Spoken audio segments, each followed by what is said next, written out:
So what are some unexpected laws in Colombia that you should know about?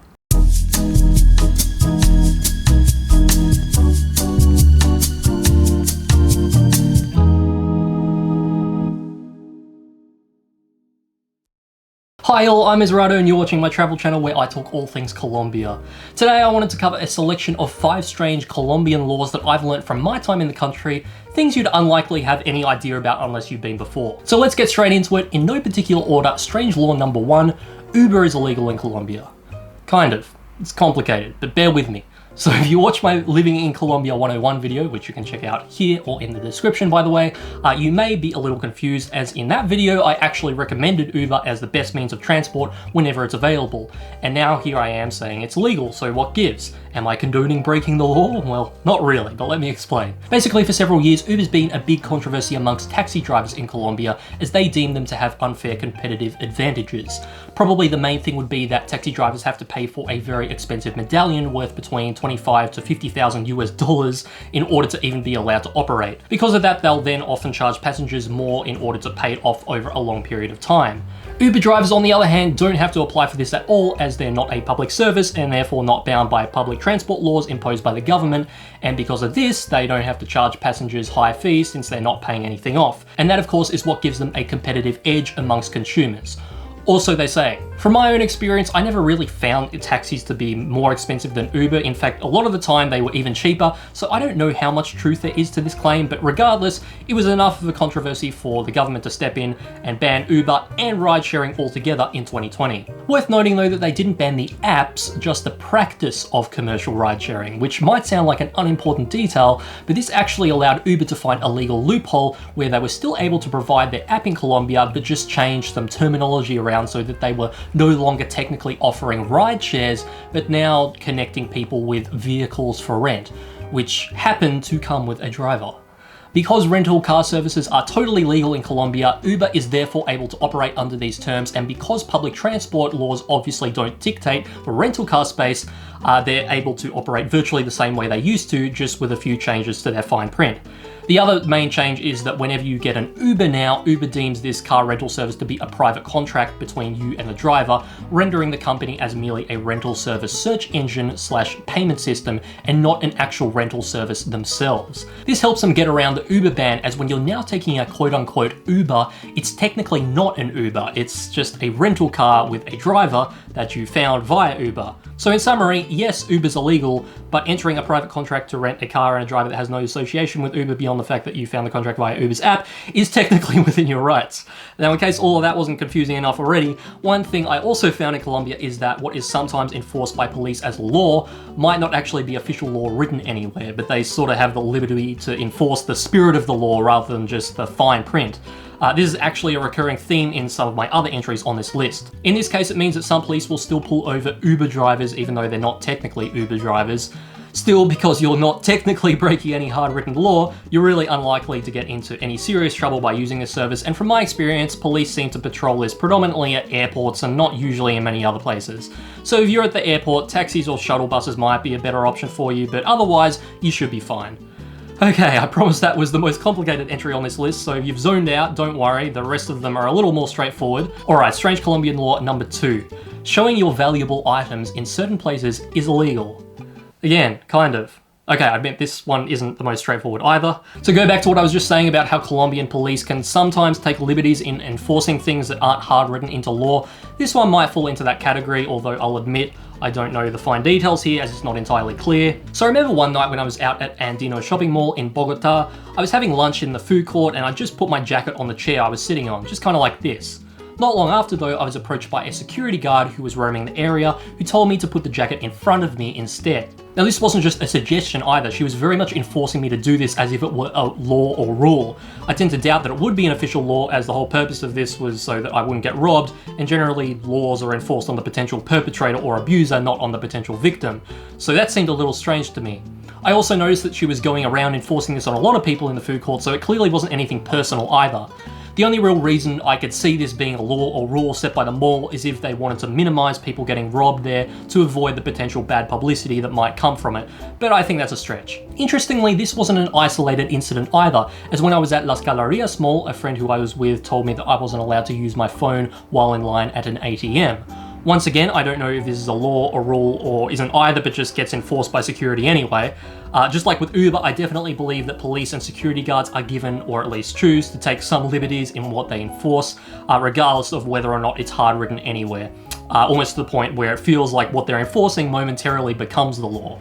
Like I'd say the line between law and discretionary enforcement seems to be a little blurred in Colombia. Moving on to law number 3 though, putting down a security deposit or bond when you're renting a place is illegal.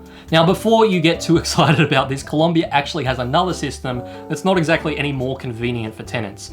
Basically, instead of paying a deposit, you may have to find a co-signer for your rental contract, and this co-signer has to be a Colombian resident who owns real estate in the country or is a high income earner. The idea here is that if you fail to pay rent, this person is like backup collateral. If you don't know anyone that fits this category that would be willing to help you though, the other option is something called a CDT. This is where you put a bunch of money down into an account that can't be touched throughout the period of your rental contract, but once again acts as collateral in case you fail to pay rent or trash the place. This might sound similar to a security deposit or bond, but there are a few differences, namely that the amount you have to put down for a CDT is likely much higher than what you pay for a security deposit in your own country. Like usually you'll have to put in the value of 5 months rent at the absolute minimum, but it can go as high as the value of 15 months. The other main difference is that with CDTs, you have to be represented by an authorized third-party company like El Libertador. Essentially what they do is analyze your economic activity in Colombia to determine whether or not you'd be a reliable tenant before allowing you to open a CDT.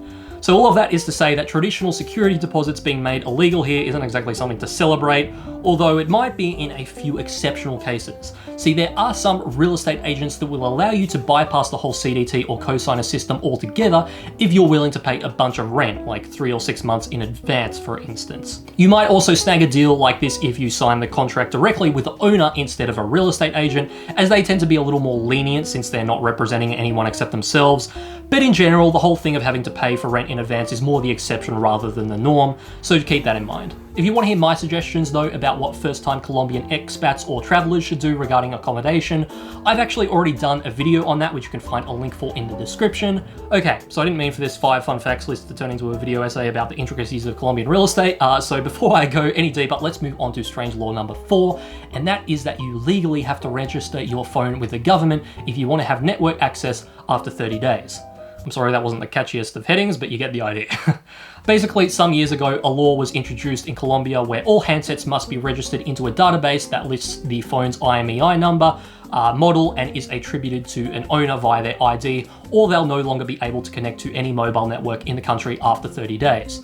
This is essentially an anti-theft measure, as by registering your phone, you're also granting the ability for phone carriers like Claro to disable your phone from getting network access should it get stolen, thereby disincentivizing thieves to steal it to begin with. I know this sounds like some creepy Big Brother type stuff, and you're not wrong, but let me explain a bit more. The way it works is that when you initially register your phone, the registration gets put into a positive database, and if it gets stolen, it moves into a negative database. It's only when it's in the negative database that phone carriers have authority to block its network access, or as I said, it'll also get blocked if you don't register it to begin with within 30 days, as they just block any phone that isn't in either database after that time. So yeah, whilst there haven't been any reported incidents of this government power being abused, to my knowledge, generally just the whole law of everyone having to list their phone and ID in a government database to begin with certainly has had its fair share of criticism in terms of human rights and privacy.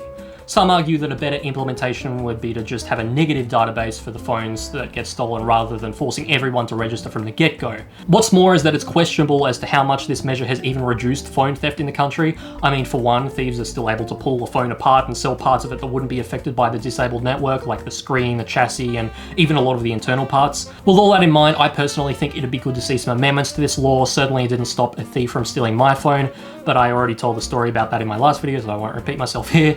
If you want to know more about how to register your phone in Colombia so you can connect to a mobile network for more than 30 days though, I've done an entire video on that which you can check out via the link in the description. Alright, moving on to the last strange Colombian law I wanted to mention, drinking alcohol in public is illegal. Like, as in anywhere that's not a restaurant or cafe, obviously.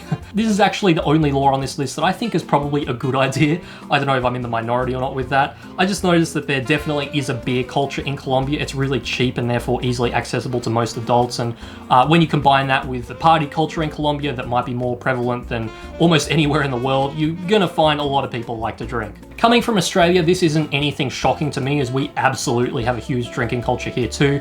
But the difference is we don't have a blanket ban for drinking in public generally. It's just a ban on drinking on certain streets and areas, and I think the laws might even differ from state to state, but don't quote me on that. In Colombia though, it really is a nationwide ban on drinking anywhere in public, again outside of places that serve alcohol. This means that if you're out drinking anywhere on the street and the police see you, you could very well receive a fine. With that being said, this isn't something that's enforced extremely strictly in every scenario. I'd say particularly in non-urban areas that are more suburban. If someone's just walking down the street with a beer in one of those neighborhoods, it's probably unlikely that they're going to get into trouble with the police for it, who probably aren't even heavily patrolling the area to begin with.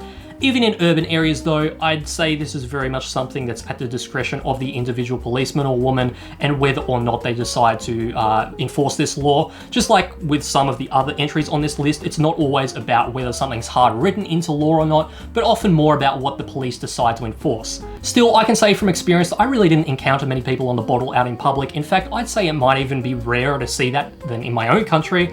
Whether or not that's down to the enforcement of this law or not, I don't know, but either way, it wasn't something I noticed a whole lot. Anyway, that brings me to the end of this list. I hope you learned something new from this, and don't be shy to leave a comment if you have any questions about anything I brought up. As always though, like, subscribe, bell, and I'll see you in the next one. Ciao!